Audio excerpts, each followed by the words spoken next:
Hello everyone, welcome back to the channel. So today we are doing an update on the budget shoe rotation I'm currently experimenting with. So I've got the ASICS Jolt 3, the Adidas Duramo 10 and the New Balance 680 V7. They're the three budget shoes I bought last year, kind of around Christmas time. I bought them all for less than £130. I've been testing them all out and I've done a pretty good chunk of miles in them all now, so now I'm going to do the update on all three shoes.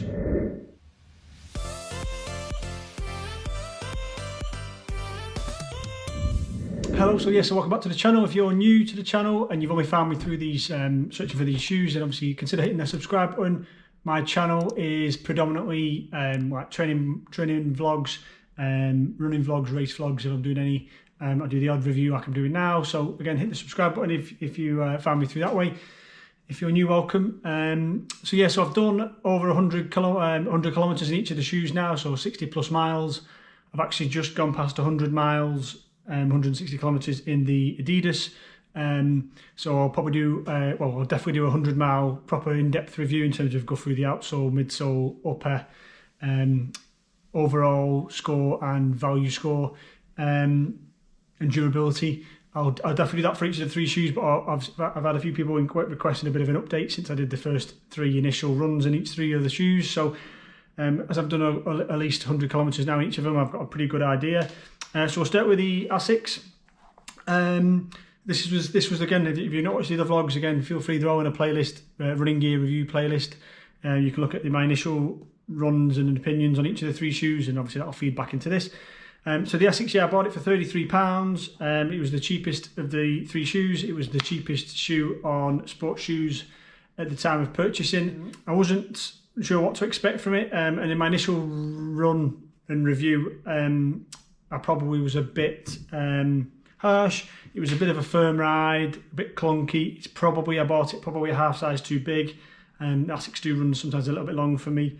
So I got my UK size 11 as normal for most of my running shoes. However, I always find Reebok and ASICS are running slightly long for me. So on my initial run, it was a bit clumpy. Wasn't a particularly smooth ride. It was quite a firm foam compared to what I've been used to the previous year.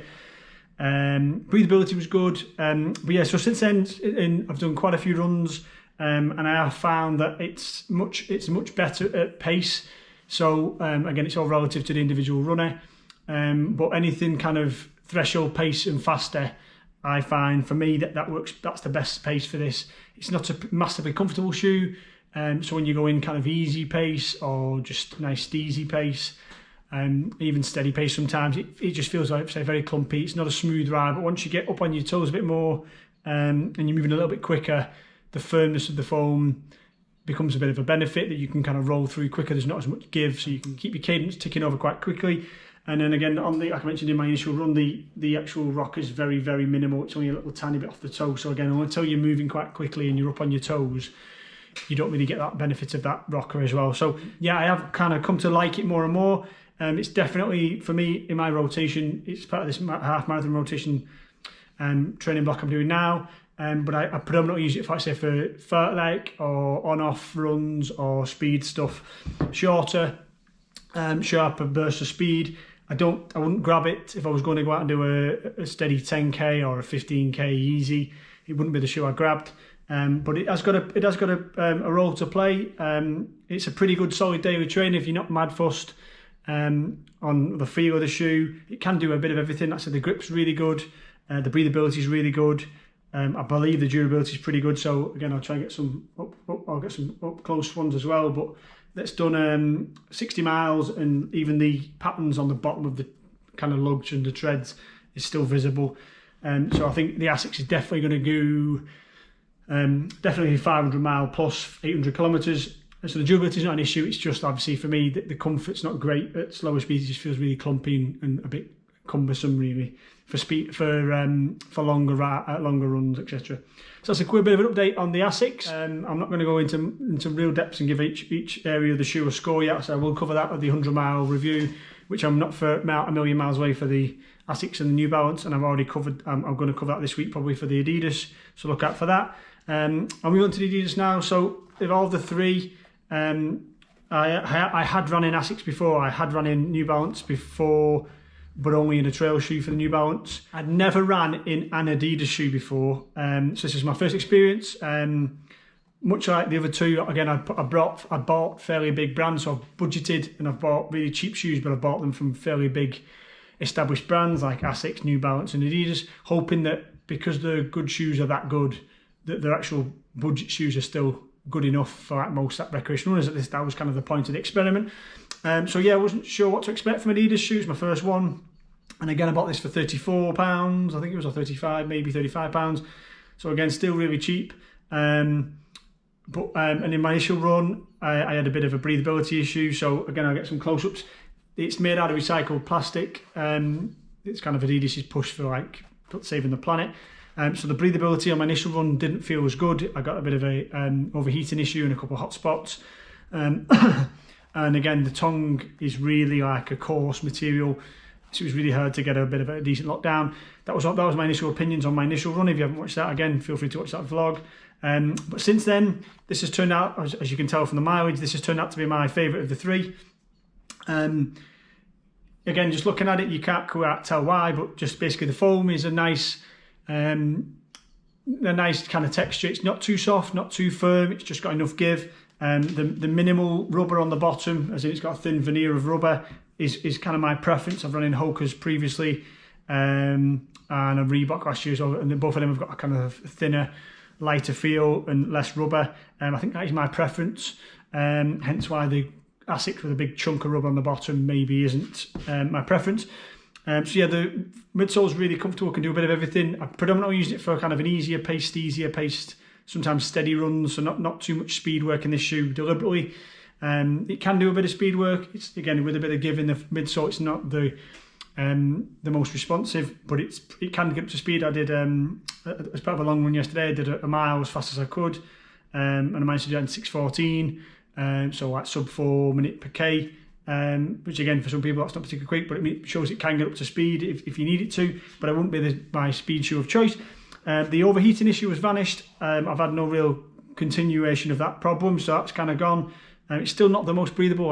I have grabbed this in the winter months as it's been the colder weather. I've tended to grab this one if it's going to be in a really cold evening or morning, because I know this is a bit more insulated. It doesn't breathe as much, so my feet will be a bit more protected from the cold. And again, the durability wise, again, with a thin amount of rubber on the bottom, I wasn't sure how much it would last, but again, I'll try and get some close-ups.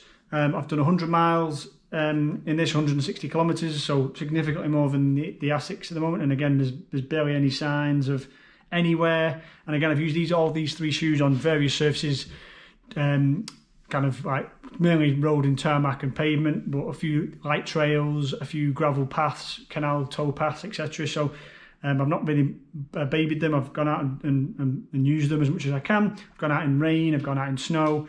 But yeah, so this has turned out to be my favourite shoe. I will do a 100-mile review with the Adidas this week, and I'll go into depth about giving it a score for the midsole, outsole, upper, durability score and a value score. But yeah, this has actually surprised me and turned out to be my favourite shoe. It's just a really nice shoe to run in. Again, that rocker that it's got, or maybe the midsole, or a bit of both, or the heel to toe drop, it's a nice, smooth, easy shoe to run in. Doesn't feel heavy. Actually, I'll do a weight of all three shoes in a minute. I haven't covered that yet. I'll do that in a sec.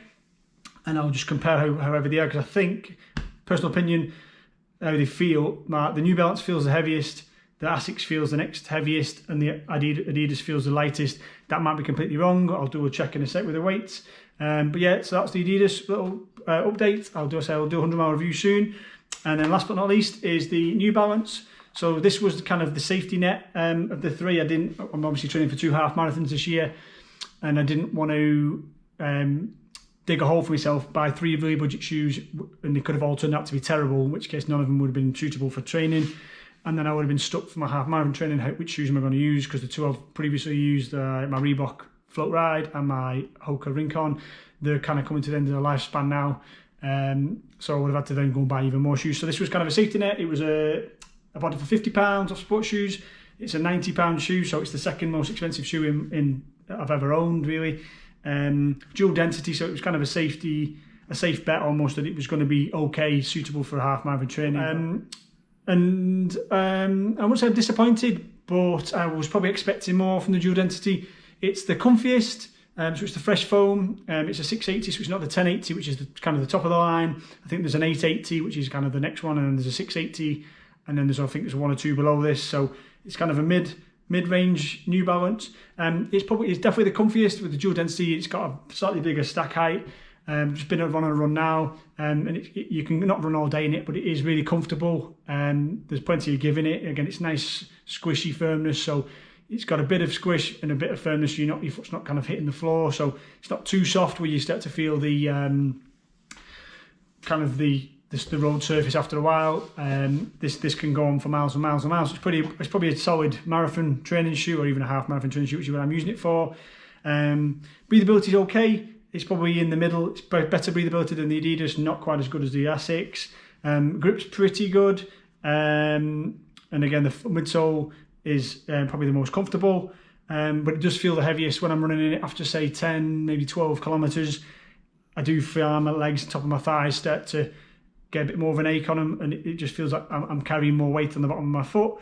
Again, I'll weigh them in a sec just to compare or deny that, but that's how they feel. So yeah, and in terms of the wear and tear, so again, I've done 100 kilometres, I'll try to get some close-ups. These again are showing minimal wear and tear. They're showing more than the other two right on the kind of ball of the foot, the midfoot area there, kind of forefoot, well, right in the middle of the, right at the front of the midfoot, back of the forefoot area, where the kind of high abrasion area is. That's showing just a little tiny bit of wear and tear. So again, they're still going to last quite a while. I think all three of them will do 500 miles plus, which is why I bought them, because again, there's no point, again, what is value and what is budget. There's no point buying a cheap shoe which doesn't last very long. I was pretty confident they'd all last a good amount of time, maybe a full 12 months, 18 months of solid running. So I'll quickly grab my scales, I will quickly weigh them all, and then that'll cover us for the update. So if you've got any questions, drop them in the comments. Again, there's been quite popular the first 3 initial runs, so I know quite a few of you are keen to see these follow-up videos in terms of how they're lasting. But yeah, I'll answer any questions you drop in the comments if you've got any about any of the 3 shoes, and I will, like I said, I will cover all 3. I'll do a 100-mile review for all 3 of them as and when I hit that milestone, as I carry on with my training. But yeah, I'll just go and grab my scales, and I will weigh all 3 and see how they compare.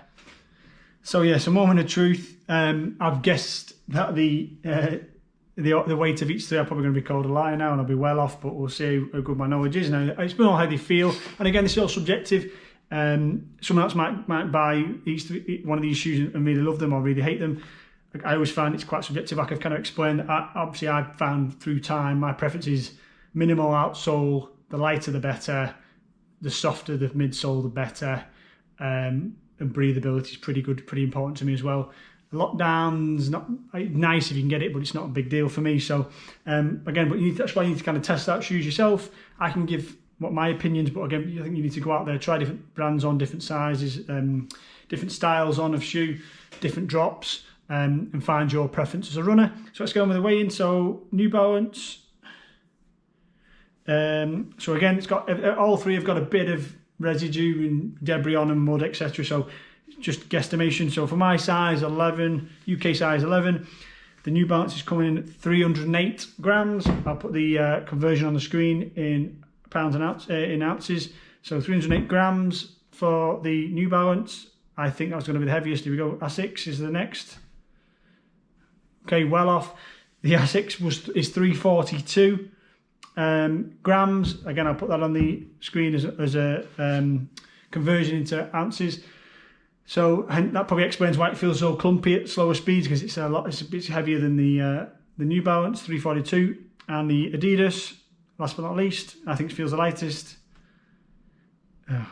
So classic, it's the heaviest, it's 349. So that just shows what I know, but also it just shows how they feel on foot. The Adidas feels way the lightest, and it's actually the heaviest. The New Balance feels the heaviest and is actually the lightest. So it could be the rocker, it could be the heel to toe drop. But again, I'll cover all the ins and outs and details on each of the 100-mile reviews. I'm not 100% sure on all the heel to toe drops. It might be that the bigger the toe drop, the more, again, the preference for me that it feels lighter, but I'll have to check that. But again, I will go into more detail. I won't bang on too long on this one. I will go into more detail with each of the 100-mile reviews. The Adidas one will come out this week, and the ASICS and the New Balance should come out next week or two, as I hit that milestone. But yeah, so just I'll put the update, the weights on the screen again.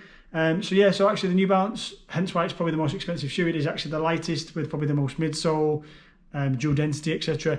But again, on feel, if you ask me right now, which of those 3 shoes, if all 3 of them wore out tomorrow and I had to go and buy one of them, again, it'd be the Adidas any day of the week.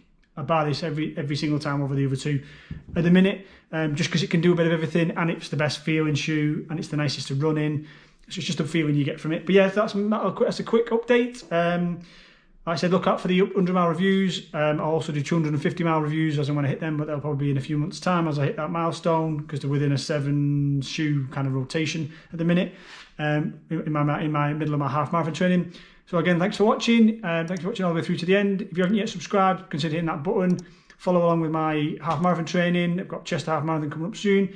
But yeah, I do appreciate everyone watching all the way through to the end, and I will see everyone on the next one.